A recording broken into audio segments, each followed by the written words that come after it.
Hi, my name's Daniel. Welcome to the almagier.net vlog. In this episode, I'm going to be talking about Paul Suen Cho Hung, who is the titular owner of Trillion Trophy Asia and the largest official shareholder in Birmingham City Football Club. While Paul Suen is the official face of Trillion Trophy Asia, we don't actually know much about him. For a start, we don't know what his face looks like. There are no photos of him online. And for the last couple of years, he's been a lot more in the shadows, as it were. So I wanted to start this video by recapping what we know about him. Now, Suen was educated in Australia, and he's been on the boards of many listed companies in Hong Kong. He was born in mainland China, and he was actually born with the name Sun Wang. He changed his name to Suen Cho Hung when he moved to Hong Kong a few decades ago, just to fit in with the locals. Suen is known in China as Si Jia Guke Wang. I apologise for my poor Mandarin pronunciation there, which means penny stock king. His modus operandi has always been the same. He buys a distressed company, he loans them money to help them reorganise, sort themselves out, gets them back onto the stock exchange properly, and sells at a handsome profit. Suen is involved in 3 Hong Kong listed companies that I'd like to talk about. Apart from Birmingham Sports Holdings, there's EPI Holdings and a company called Reliance Global. Things aren't actually going great in Hong Kong for Paul Suen right now. If you take apart the mess that is Birmingham Sports Holdings, EPI Holdings, last month there was a shareholder revolt at the last annual general meeting. A massive block of shares voted against all proposals. They went through, but it's the kind of revolt that's not often heard of. And as a result, Paul Suen stepped down from his role as non-executive director. Then at Reliance Global, which is actually run by his niece, Wang Jingyu, they're fighting being delisted from the Stock Exchange of Hong Kong. They're at the second delisting stage right now, and it does not look good for them to maintain their stock listing. Suen also owns a casino in London called Les Ambassadeurs. Despite turning their fortunes around a bit, turning them into a profit-making company, Suen was actually looking to sell Les Ambassadeurs last year at a huge loss. He bought them in 2018 for £248 million, but he was looking to sell them for less than half that, £122 million.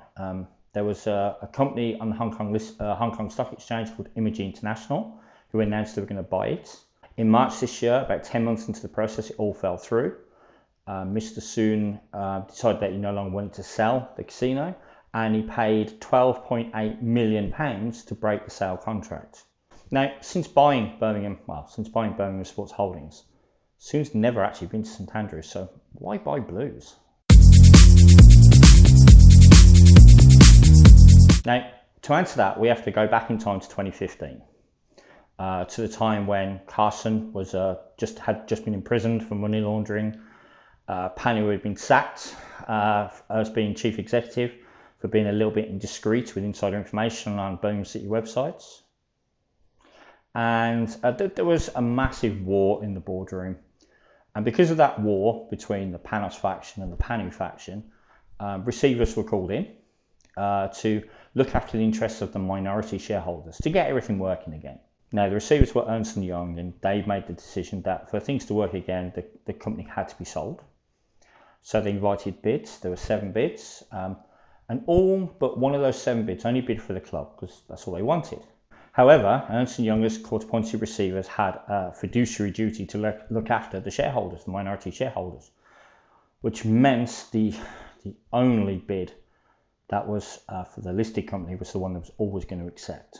Interestingly, Ernst & Young and the particular receivers who were doing the job for Ernst & Young, Stephen Liu being one of them, and Paul Suen had actually worked together before. You go back in time further to 2009, a Hong Kong listed company called Sunlink were in all kinds of bother, and Ernst & Young were called in as liquidators. They brought Paul Suen on board to get the company restructured, to loan it money, to get it back to get shares back relisted. Now, Sunlink were in real trouble. Sunlink, their accounts were all fuzzy, and the actual books that the accounts came from had gone up in flames in a mysterious fire. It took 4 years, but Suen worked it out, got it all sorted, sold it on at a profit. Unfortunately, Blues has been a different story. And the problem with Blues is it's not so much that the accounts are fuzzy, it's that it just doesn't make any money. In fact, I would go as far as saying that football clubs, all football clubs, are a bit of a money pit. And that doesn't really fit in with what the stock exchange want for the company. They want Birmingham Sports Holdings to be a profitable company that makes money for their shareholders.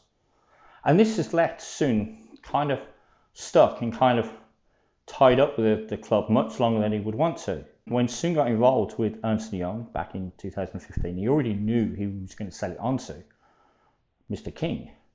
But he's not been able to take a step back that he wanted to. He's not putting any money for the last couple of years. So that begs the question, what is the connection between Paul Suen and Mr. King?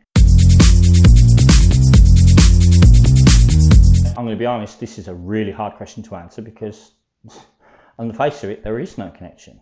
I can tell you a rumour I've heard. The former managing director of Birmingham International Holdings, was a guy called Victor Ma Shui Chong, who was Carson's brother-in-law. And he apparently met Mr. King at an airplane show in Shenzhen, in China. Now, that kind of makes sense because Mr. King operates a private plane, a private jet, and Victor Ma used to park them at Hong Kong airport. I can understand why King was at the show, and I can understand that Victor Ma would have just gone to look and maybe dream. Other than that, the only other connection that I know of is an unverifiable rumour that the Les Ambassadeurs Casino in London is owned by Suen on behalf of Mr. King, who can't own it for the same reasons he can't own Birmingham City Football Club. Now, I don't know that at all to be a fact, but I do know that Mr. King and Harry Redknapp used to meet at that casino when Harry Redknapp was manager of Blues. Now, on the face of it, it would appear there's no connection between Suen and Mr. King, and that would be kind of backed up by something else I know, which is about a month and a half ago, Suen and Mr. King met face to face in Hong Kong, and it was the first time they'd ever met face to face.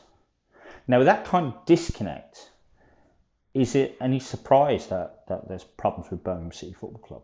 In the next video, I want to explore more of this. I want to talk about Birmingham Sports Holdings, who they are, what they do, and what the future holds for them and for Birmingham City.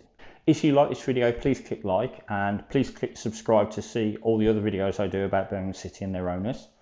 If you tick the little bell, it will notify you when I post a new video, so that would be nice. But until next time, keep right on.